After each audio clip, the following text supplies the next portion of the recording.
A Saginaw man convicted of killing his mother and sister more than 12 years ago was back in a courtroom today. An appeals court has thrown out his past convictions and he will get a new trial.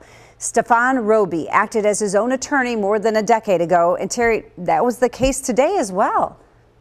Yes, it was, Angie. This was a hearing for a motion that Stephon Roby filed in the case. Roby is claiming some evidence obtained that helped convict him was done illegally.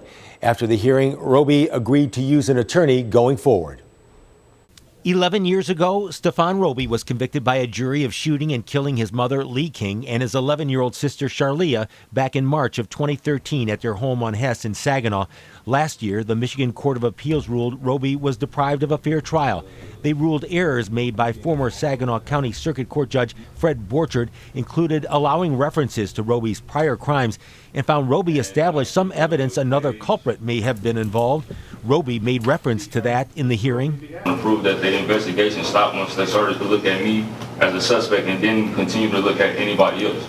Roby called former Saginaw police detectives Ryan Oberly and Matt Giroux to the stand. Giroux, now the city's deputy police chief, read portions of the 2014 trial transcript. When we spoke to Stephanie, your aunt, before even entering into the crime scene, she told us that you had tried to kill your mom and sister before.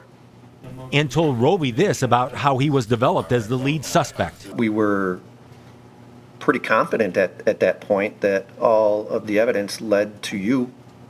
Roby claims police unlawfully obtained keys to the home where the murders occurred, something the prosecution denied.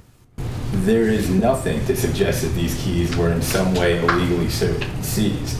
They came into the police custody. They were not Mr. Roby's keys to begin with. Saginaw County Circuit Court Judge Andre Borello will preside over the new trial. That you would strongly benefit from having an attorney represent you. After the testimony, Roby agreed to allow attorney Jeffrey Rupp to represent him. Rupp says his new client has submitted a notice of intent to present an insanity defense. And Judge Borello did not rule on Roby's motions today. The trial was set to start tomorrow, but now with Roby having an attorney and that possible insanity claim, it's possible a trial wouldn't start until next year. Roby remains in custody.